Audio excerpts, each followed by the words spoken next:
Good morning, students. In the last class, we shall discuss about the ballistic galvanometer and flux meter. In the today's class, we shall discuss about the determination of BH curve.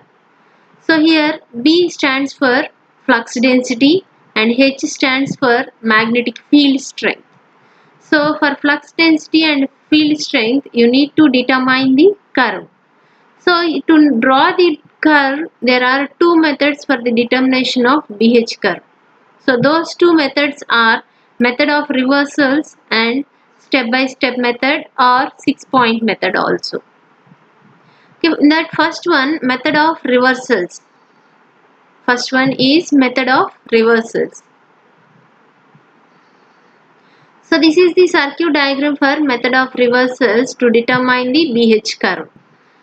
So first, if you observe, this is the supply and this is given to the ring specimen. So it will be of in the shape of ring. In the shape of ring. On that ring, a tape is wound. First of all, a tape is wound. So on that tape, the search coil. First initially search coil is wound, and on that search coil again one thin layer of tape is wound, and again on that tape this magnetizing coil is wound. So once again I am explaining you about this. So first of all, there is the ring specimen. On the ring specimen a tape is wound. A thin tape is wound which acts as the insulating material. And on that tape this search coil is wound. Search coil is wound.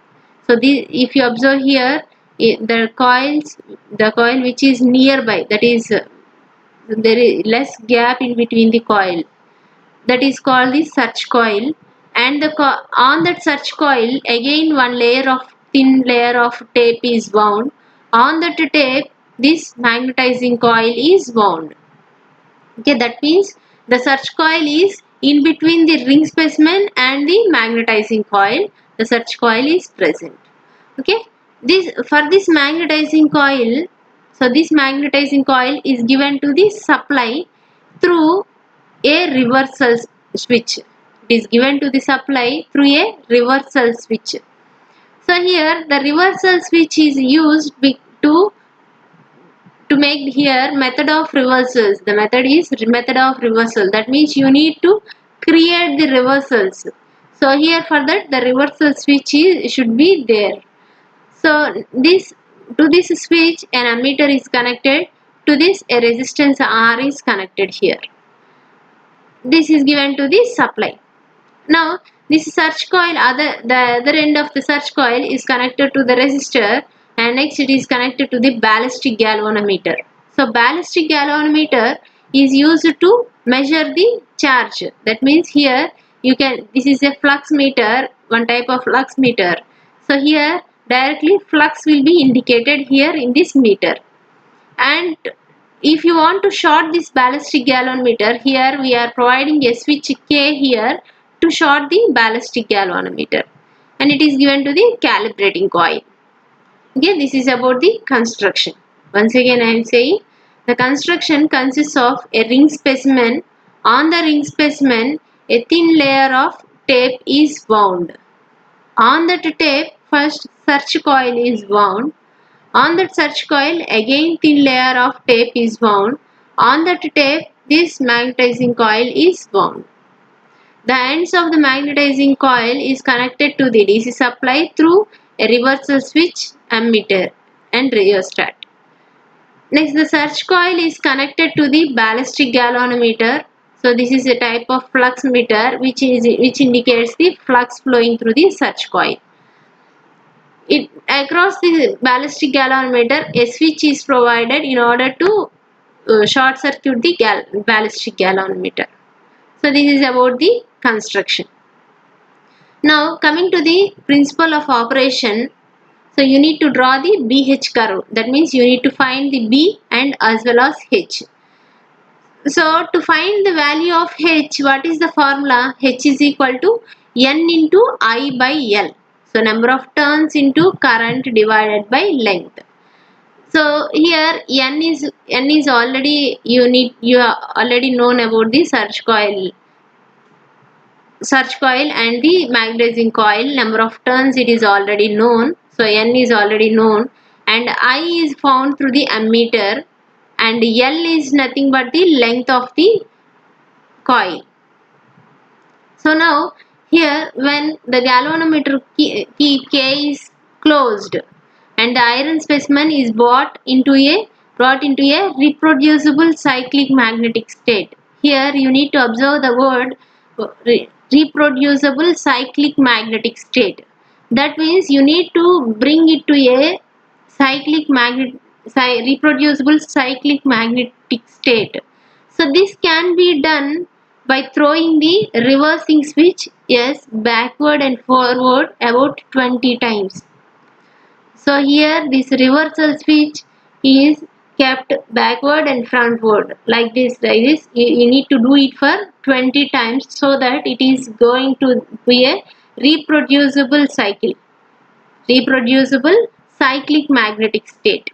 So you need to make it into this state. When you are making into this state, what happens is that the flux will be continuously changing. The flux will be continuously changing.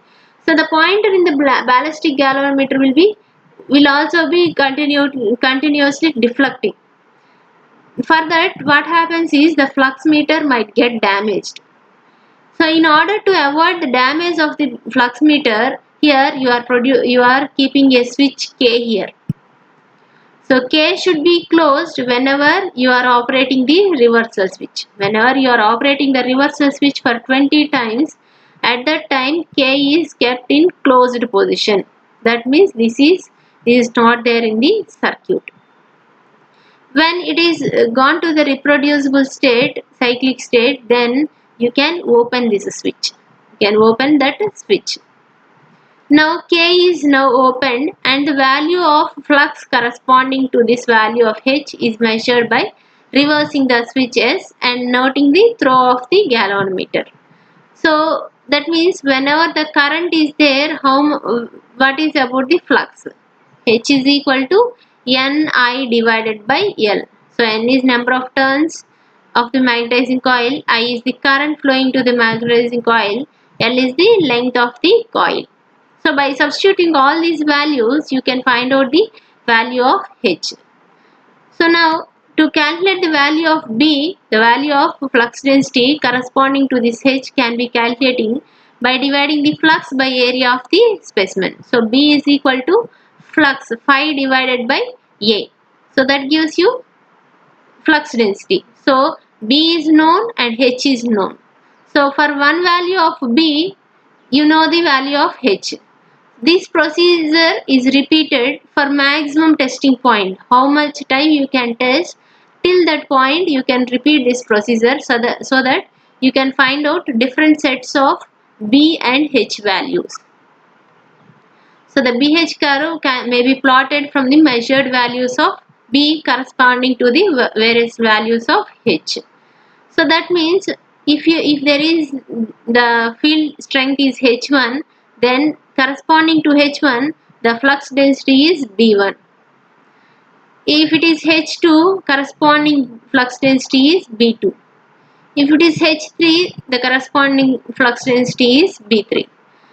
Till maximum testing point H10 is observed. So till then you have to get different points such that you can draw a curve by joining all the 3 points, by all the 10 points.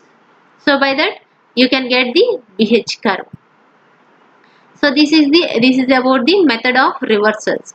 The name is given method of reversals because you are using a reversal switch which is operating number of times 20 times, so that it enters into the reproducible magnetic cyclic state.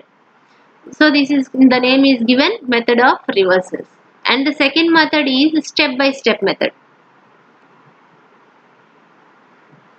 So in this step by step method, so here also there is a ring specimen.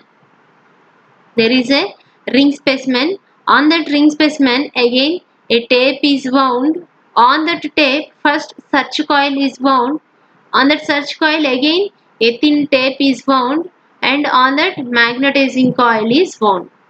So this is same for both the methods. And next comes the magnetizing coil is given to the supply through a reversal switch there, but here you are using a potential divider. Here you are using a potential divider through which you are giving to the DC supply. So that means, and okay, this is the next. The search coil is given to the, in the same case it is given to the flux meter, and a calibrating coil is here, and there is a shortcut switch K. Likewise in the method of reversals also. Now here this is about the construction. Whenever the current supply is given, then the current starts flowing through the magnetizing coil. So that means this coil gets magnetized. So that means magnetic field strength will be there. So for each point this is given to the potential divider. This potential divider consists of 10 points, 10 strokes. That means if it is kept in position 1, the magnetic field strength will be less. If it is in 2, magnetic field strength will be more. So that means if you are going in this direction, that means if you are increasing from 1 to 10, then magnetic field strength is also increasing from 1 to 10. So that means H is increased gradually. It is increased gradually. That is, it is increased step by step. So the name is given step by step method. So for if the switch S2 is in position 1, the H will be H1. If it is in position 2, it will be H2. If it is in position 3, it will be H3. Like that it goes on increasing. Now whenever you are changing this switch direction, at that time you need to close the switch. Whenever you want to note down the flux through the flux meter, then you can open this switch, so that you can draw for corresponding H1 there is a B1 you can observe here, flux phi1, from that phi1 you can observe B1. So B1 B2, for H1 there is one B1, for H2 B2, for H3 B3. Likewise till the maximum point you can observe the different values of H and B. So by joining all the points you can draw the curve. Okay. So now again, once again, construction consists of a ring specimen. On that ring specimen a thin tape is wound. On that tape search coil is wound, and again on that search coil a tape is wound again, and on the tape the magnetizing coil is wound. That means the search coil is placed in between the ring specimen and the magnetizing coil. Okay, one end of the magnetizing coil is given to the supply through the ammeter, the other end is given to the potential divider next to the supply, that is connected to the supply. So this potential divider is divided into 10 different points, so that whenever it is this, if it is connected to point 1, it is of less H value, and these points goes on increasing till 10, so that the H value will also goes on increasing. So this is about the magnetizing coil circuit. Next, coming to the search coil circuit, this search coil is connected to the flux meter, and this flux meter a switch is placed, and this switch is placed in order to bypass this flux meter. So for a value of potential divider, so that means for a value of H you can find out the value of flux, from that you can find out the value of B. So that for different values of H you can find the different values of B. So here the magnetizing winding is supplied through a potential divider having large number of tapping. So potential divider will consist of large number of tappings, that is 10 tappings are there. The specimen before being tested is demagnetized. Anytime whenever you are testing, the ring specimen should be demagnetized first. That means any magnetizing flux is present in that specimen, it has to be completely discharged. It has to be completely demagnetized. So that has to be done for any method of testing. Next one, the tappings are arranged so that the magnetizing force H may be increased in a number of suitable steps up to desired maximum value. So the H can be increased from 1 to 10. Any points you can add those that many number of tappings. The tapping switch S is set on the tapping 1 and switch S is closed. First it is set to 1 and S is closed. So then the throw of the galvanometer corresponding to this increase in flux density in the specimen from 0 to some value D is observed. So for first value of tapping H1, the corresponding flux is noted and from that flux B is observed using the flux meter. So that is about the BH curve, method of determination of BH curve for the by step method. So for each value of H1 and B1 there are different points, and if you join all those points you can get the BH curve. Likewise you can also draw the loop also, BH loop, by using these methods only. But you need to increase in one direction. To get the positive curve you have to increase from 1 to 10. If you want to get the decreasing curve, then you need to make it from 10 to 1. You have to move it from 10 to 1 so that you can get the BH curve like increasing, and S-shaped curve will be, loop will be, BH loop will be, hysteresis loop you can find out. Okay, this is about the method of determination of BH curve by using the step-by-step method and method of reversals. In the next class, we shall discuss about AC magnetic testing. So this AC magnetic testing is done to measure the losses, to measure the iron losses. That we can discuss in the next class. Okay, thank you.